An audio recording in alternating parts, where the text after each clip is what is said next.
Breaking news. Deputy CM Pawan Kalyan కు గుంటూరు కోర్టులో భారీ ఊరట లభించింది. వాలంటీర్లపై గత ఏడాది పవన్ కళ్యాణ్ చేసిన వ్యాఖ్యలపై నమోదైన కేసును గుంటూరు కోర్టు కొట్టివేసింది. వాలంటీర్లు అసాంఘిక శక్తులుగా మారారని పవన్ వ్యాఖ్యానించగా అప్పట్లో కేసు నమోదైంది. అప్పటి ప్రభుత్వ ప్రధాన కార్యదర్శి అజయ్ కుమార్ జైన్ ఆదేశాలతో పబ్లిక్ ప్రాసిక్యూటర్ కేసు ఫైల్ చేశారు. దీంతో పవన్ కళ్యాణ్ పై సెక్షన్ 499, సెక్షన్ 500 కింద కేసు నమోదైంది. ఇక పవన్ కళ్యాణ్ పై నమోదైన కేసు గుంటూరు స్పెషల్ కోర్టుకు బదిలీ అయింది. వాలంటీర్ల కామెంట్లకు సంబంధించి పవన్ కళ్యాణ్ కు నోటీసులు కూడా జారీ చేశారు.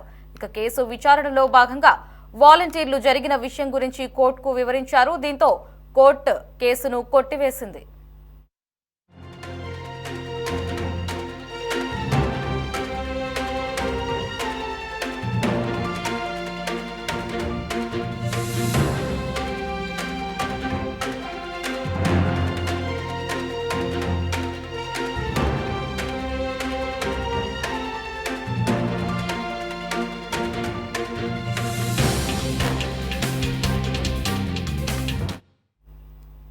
అసలు తాము పవన్ కళ్యాణ్ పై ఫిర్యాదు చేయలేదని వాలంటీర్లు కోర్టుకు తెలిపారు.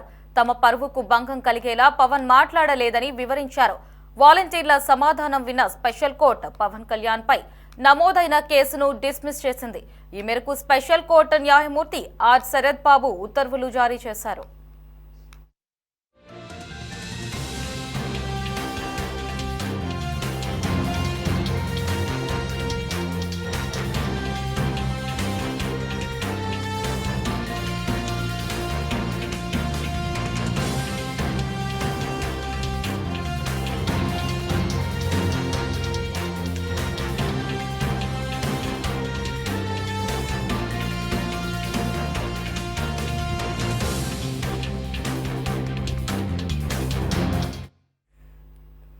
డిప్యూటీ సీఎం పవన్ కళ్యాణ్ కు గుంటూరు కోర్టులో భారీ ఊరట లభించింది. వాలంటీర్లపై గత ఏడాది పవన్ కళ్యాణ్ చేసిన వ్యాఖ్యలపై నమోదైన కేసును గుంటూరు కోర్టు కొట్టివేసింది. వాలంటీర్లు అసాంఘిక శక్తులుగా మారారని పవన్ వ్యాఖ్యానించగా అప్పట్లో కేసు నమోదైంది. అప్పటి ప్రభుత్వ ప్రధాన కార్యదర్శి అజయ్ కుమార్ జైన్ ఆదేశాలతో పబ్లిక్ ప్రాసిక్యూటర్ కేసు ఫైల్ చేశారు. దాంతో పవన్ కళ్యాణ్ పై సెక్షన్ 499, సెక్షన్ 500 కింద కేసు నమోదైంది. ఇక పవన్ కళ్యాణ్ పై నమోదైన కేసు గుంటూరు స్పెషల్ కోర్టుకు బదిలీ అయింది. వాలంటీర్లపై కామెంట్లకు సంబంధించి పవన్ కళ్యాణ్ కు నోటీసులు కూడా జారీ చేశారు. ఇక కేసు విచారణలో భాగంగా వాలంటీర్లు జరిగిన విషయం గురించి కోర్టుకు వివరించారు. దీంతో కోర్టు కేసును కొట్టివేసింది.